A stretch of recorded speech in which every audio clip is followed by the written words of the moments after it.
What is up, gamers? In this video, I'm going to be shell swapping a Nintendo DS Lite. We have already all disassembled the DS, and we have already gotten all of our pieces ready for reassembly.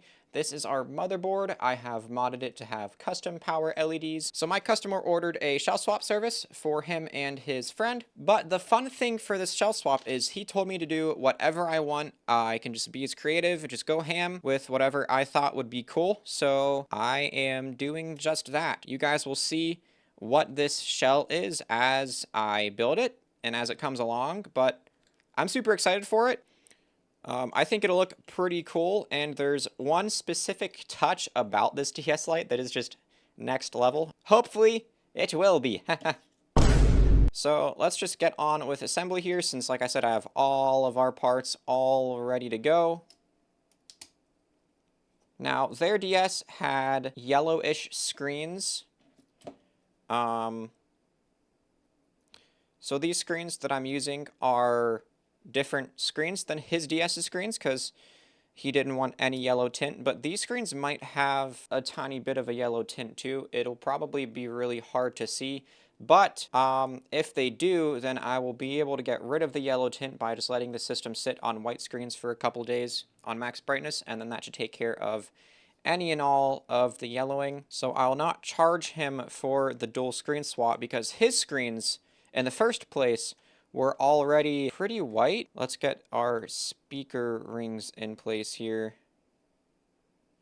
Now you guys will see in just a couple of seconds why this system is pretty much the most custom I've ever made, and you may have already seen it. I mean, you can currently see it. Dude, there's this flea bug flying around. I do not like bugs. All right, we'll clean off this screen here. So the inside pieces are clear black, and then the outside pieces are blue-purple gradient. So let's slap this on here, and as we can see, it has a custom Retro Revolution decal on the inside there.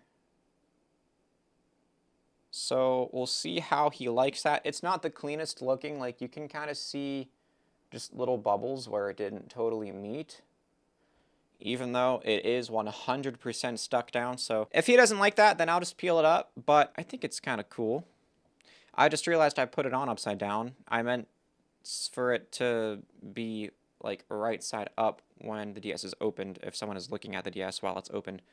But oh well, we'll see how he likes that, and if he doesn't like it, then I'll just peel it right up. And then for the inner screen borders, I'm going with Nintendo's navy blue, because otherwise I would have just done extreme rates black, because I do not have any black lenses on hand, so I would have had to do extreme rates black, which is like a really dark green color, and that wouldn't match the system very well. And if I'm doing my own shell swap, then I want it to be the way that I think would look the best and give it the most premium feel. So that's why I went with a Nintendo top lens, and I'll use the same bottom lens to match. So let's go in with these cables.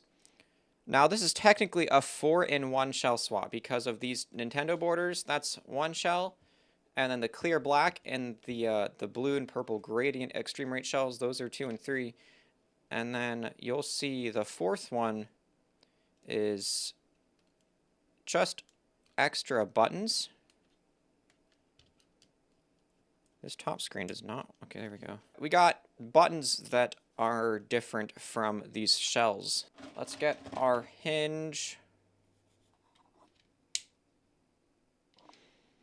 And then we'll make sure the hinge clicks nicely, which it does 100%. And now we can get our Nintendo LED diffuser. I don't use extreme rates because we want to see our custom LEDs, and extreme rates diffuser doesn't diffuse the light very well. So I'm using Nintendo's. We'll put it in there, and now we can tighten it down.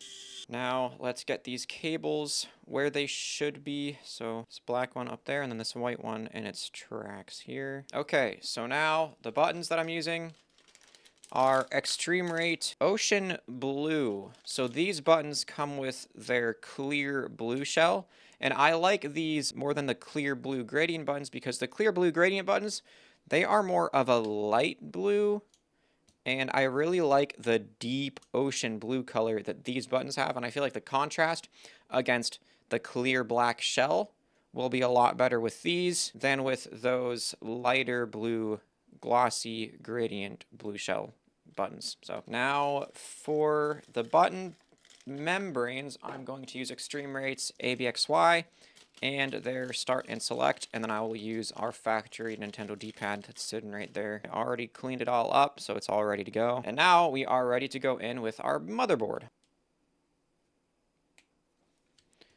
Just like that. Route that cable that way, and then plug it in. And now I can get this cable plugged in. Hi, how are you? Alright, now I can plug in the Wi-Fi chip. Plug the Wi-Fi cable into the Wi-Fi chip. Just like that, you guys. Now I can get our 2 motherboard screws in, and we will test it and see how it looks. So we will get our battery up to the contacts. Turn it on. Got that blue LED. Oh man, that looks really cool, shining through the clear black. And then look at that. With these ocean blue buttons, dude. That looks awesome. The screens are definitely a bit yellow, so I will let the system sit on white screens for a couple of days. These are the best screens I've had. So let's continue with assembly here. For our shoulder buttons, we got our transparent black to match the outside scheme of the shell, or just to match the inside scheme, rather. Got that one, so now I will do L. I trimmed L already so that it doesn't get stuck, because most of the time with Extreme Rate DS Lite shell swaps, the L shoulder button just gets totally stuck and it just doesn't work. So I'll put my tape dispenser there to block it from popping out of place, and we can put our bottom shell plate on. So this is what the system looks like from the outside. We'll get some Phillips screws in place and then test it fully, just to make sure all of it works great. Alright, pop that battery in and test. Man, that looks awesome. The blue LED through the black just looks incredible. So here it is. Let's apply our screen border. It's perfectly flush because Extreme Rate shells have a notch where you can put one, and it's perfect. All of the buttons feel amazing. The D-pad is super clicky and responsive. So our ABX and Y, since we use that new Extreme Rate rubber, it feels awesome. And start and select are amazing. The shoulder buttons work flawlessly. So that's all great. We will calibrate the touch screen, and I also need to put these 4 screws in with their rubber pads up here. Okay, so now with this shell, I'm going to include 3 sets of rubber pads.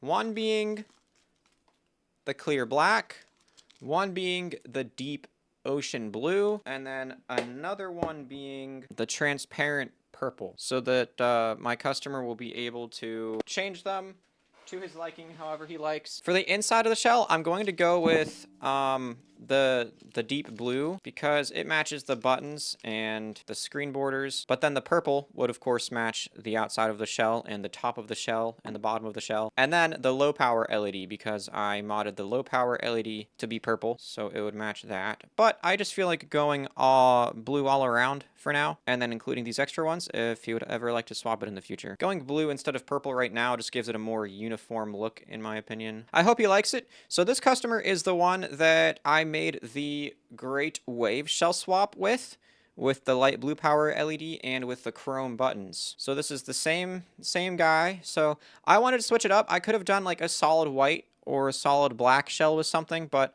I didn't want to do white because the Great Wave is already the white shell just with something printed on it, the Great Wave. And I felt like going transparent, but I didn't know if I should do the transparent black inside or normal black inside. So I put a lot of thought into this, and I was like, are you sure I can do whatever I want? You don't have any color preferences or anything?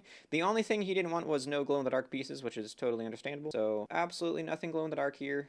Just straight up normal transparent black. And I will do the same with these outer blue pads. Cool. So this is our system, and then we close it. And we have my Retro Revolution sticker right there. Again, I will open it back up and remove it if he doesn't like it. Absolutely no hard feelings. I totally get it. It's not the cleanest. So now for the bottom of the device, I'm going to put in our clear black rubber pads. But again, I'll be including the clear blue and clear purple rubber pads in case he would ever like to swap it in the future. Now let's get our Y screws in place. If you guys would like to order your own Retro Revolution screwdriver, it is available on my website. I will leave a link to it in the description. It includes the same exact bits and accessories that I use it with to repair my DS systems. And here we got my GBA slot cover. Fits in like a charm. And the final step is to put our battery door on and to screw it in place. So here we have it. Well, I'm such a liar. Guys, I'm so sorry. You deserve better. I forgot our extreme rate sticker. Cool. So here is the finished product. We got gradient blue, purple on the outside with our clear black accents. And then on the inside, we got our clear black with our blue accents, with our blue Nintendo screen borders, and our brand new digitizer that I will calibrate. And then, of course, like I said, I'll leave the system on max brightness white screens for however long it takes for the yellowing to go away. But there we have it. That's it. I hope you guys enjoyed this video. Leave a big thumbs up if you did. It really helps out my channel, and consider subscribing. It would really mean a lot. I have a lot of cool shelf swaps already on the channel for you binge watch, and I have a lot more to come. Thanks a lot for watching, guys, and I will see you in the next video. I don't know, guys. This is pretty freaking cool, okay?